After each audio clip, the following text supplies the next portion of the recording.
Hello दोस्तों, स्वागत है आप सभी का रुद्रांश ऑनलाइन क्लासेज में। और आज हम लेकर के आए हैं यूपी टेट 2014 का मैथ। देखिए, इसमें जो मैथ है इसमें कुछ तो सॉल्व करने होते हैं और कुछ पेडागोजिक्स के क्वेश्चंस होते हैं। उस क्वेश्चंस को आप लोग देखिएगा तो कई बार इसको सेम रिपीट कर दिया गया है, इसलिए इसको इस तरह से पढ़ाया जा रहा है कि जो भी पेडागोजिक क्वेश्चंस हैं उसको आप लोग देख लेंगे तो वो क्वेश्चंस रिपीट किया जाएगा और आप लोगों को आसानी होगा। तो इसलिए आप सभी लोग वीडियो को पूरा स्किप किए हुए लास्ट तक देखिए, और जो नए हैं चैनल पर लाइक शेयर सब्सक्राइब करिए। मेरे इस चैनल पर डेली यूपी टेट से संबंधित क्लास कराए जाते हैं, तो आप सभी लोगों से निवेदन है कि चैनल को सब्सक्राइब करिए और लाइक शेयर ज़रूर करिए। चलिए क्लास को शुरू किया जाता है। क्वेश्चन है, जब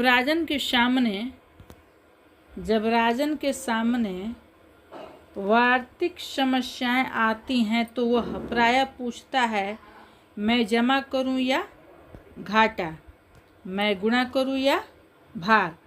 तो इस तरह के प्रश्न क्या बताते हैं? तो ऑप्शन देखते हैं।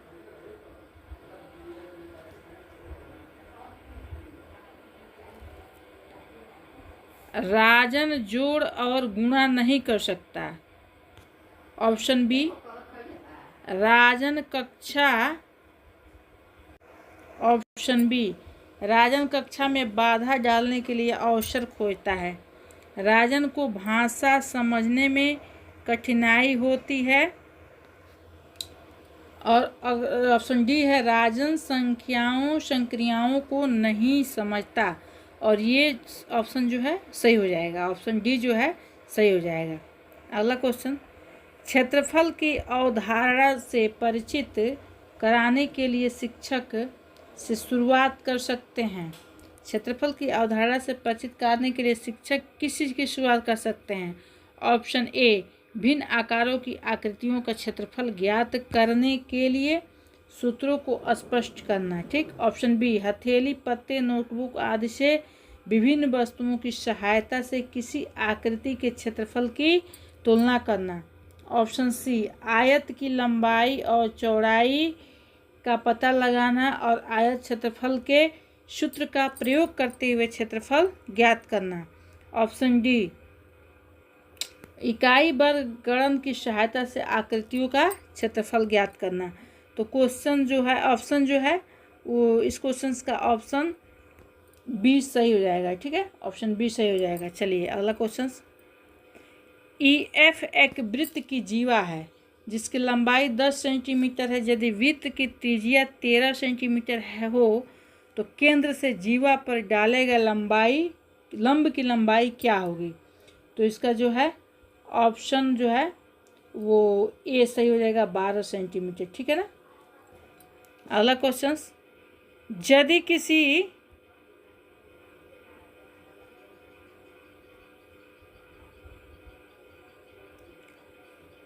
किसी वर्ग के विकर्ण को दोगुना कर दिया जाए तो उसका क्षेत्रफल क्या होगा? देखिए, ये क्वेश्चन सेम कई बार रिपीट किया है। यदि किसी वर्ग के विकर्ण को दोगुना कर दिया जाए तो उसका क्षेत्रफल क्या होगा? तो इसका जो है सही आंसर ए हो जाएगा, दिए गए वर्ग के क्षेत्रफल का 4 गुना होगा। ठीक है। अगला क्वेश्चन, यदि ABCD एक समचतुर्भुज है तब मतलब क्या होगा? तो ऑप्शन सी, AC का स्क्वायर प्लस BD का स्क्वायर प्लस 4AB स्क्वायर, ये जो है ऑप्शन सी सही हो जाएगा। ठीक है।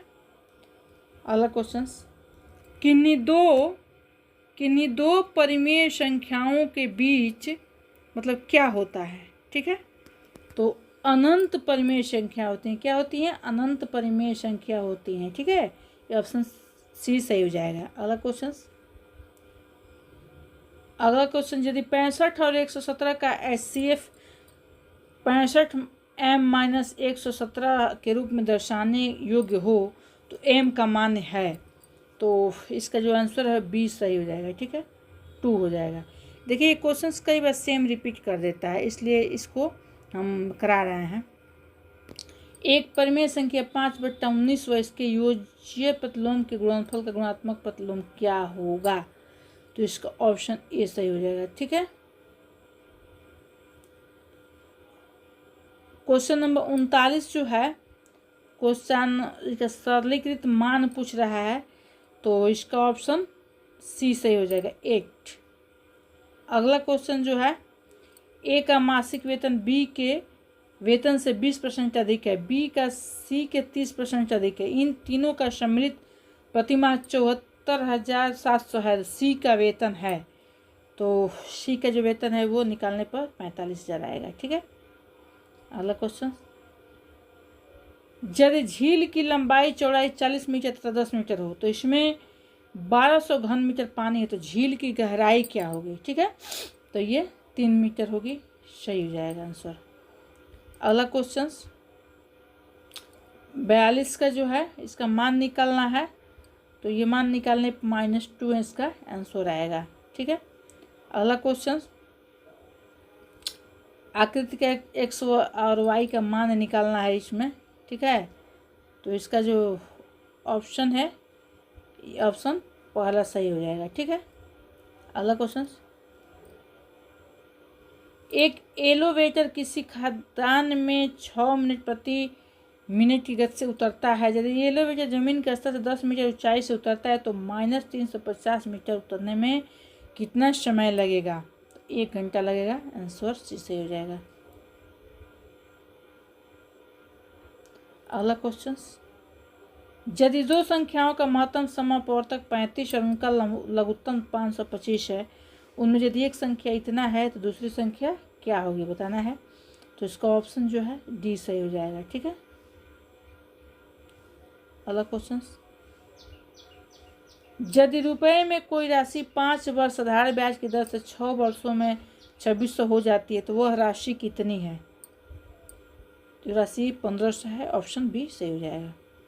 अगला क्वेश्चन, 10 मीटर प्रति सेकेंड को किलो प्रति घंटे में बदलना है, तो इसको बदलने पे 36 आ जाएगा। ठीक है, ऑप्शन डी सही हो जाएगा। अगला क्वेश्चन, चित्र में इतना का मध्य बिंदु है तथा इतना का मध्य बिंदु है तथा इतना का मान है, मान निकालना है, तो इसका जो मान है वो आपका 60 अंश हो जाएगा। ठीक है। अगला क्वेश्चन, 17 15 -271 में 7 के स्थानीय मान का अंतर पूछ रहा है। ठीक है, तो अंतर जो है वो निकालने पर इसका आंसर इतना आएगा।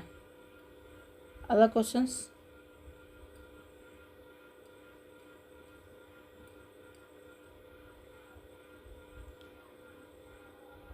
क्वेश्चन, हाँ,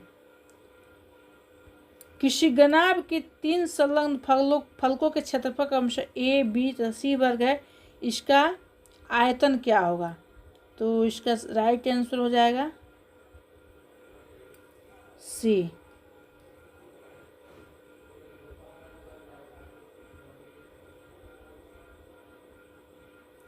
यदि संख्या इतना से 6 मतलब पूर्ण से विभाज्य है तो ए के स्थान पर सबसे बड़ा अंक क्या होगा? तो देखिए 6 से विभाज्यता का नियम है, तो उसमें ये है कि जिसकी इकाई के स्थान पे 6 मतलब होगा, तो इकाई के स्थान पे क्या होगा? ए के स्थान पे 6 हो जाएगा। अगला, प्रथम 5 घन आरूढ़ अभाज्य संख्याओं का योग क्या है? तो 28 है, ऑप्शन सी सही हो जाएगा। जतिन और प्रिया के पास मिलाकर 41 हैं। जतिन के पैसों का 1/4, प्रिया के पैसों के 1/7 से 2 अधिक है, प्रिया के पास कितना है? तो इसका सही आंसर सी हो जाएगा, 21 है। यदि वृत्त की परिधि 44 सेमी है तो उसका क्षेत्रफल क्या होगा? तो उसका क्षेत्रफल 154 सेंटीमीटर होगा।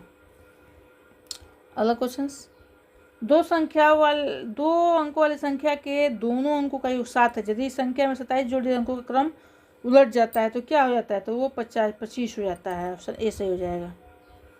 यदि दिए गए आंकड़े के लिए बारंबारता 5 को टैली चिन्ह में रूपांतरित करते हैं तो ये क्या हो जाएगा? ये सही हो जाएगा, बी।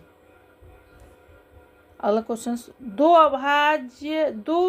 असहभाज्य संख्याओं का महत्तम समापवर्त कितना होता है? ये हमेशा एक होता है। ठीक है, ये क्वेश्चंस को रिपीट कर देता है, इसलिए बात इस मतलब आपको कराया जा रहा है। एक अच्छा गणितज्ञ होने के लिए जरूरी होता है, क्या जरूरी होता है? सभी अवधारणाओं को समझना, लागू करना और उनमें संबंध बनाना। सही आंसर डी हो जाएगा। भिन्नों का योग पढ़ाते समय शिक्षक को नीचे दी गई त्रुटि ज्ञात हुई। ठीक है, क्या? लघुत्तम समापवर्तक की अवधारणा समझने में बच्चों की सहायता करें, इसलिए ऑप्शन जो है बी सही हो जाएगा। ठीक है, अगला क्वेश्चन।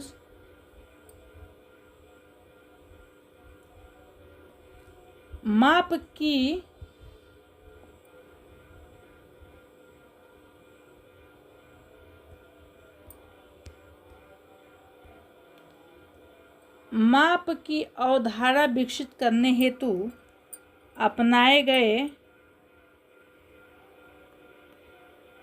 जो निम्नलिखित कार्यों को क्रम में लगाना है। ठीक है, इसमें क्या करना है? क्रम में लगाना है।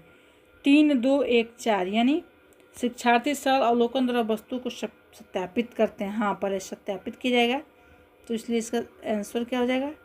आंसर डी सही हो जाएगा। 3, 2, 1, 4। ठीक है, अगला क्वेश्चन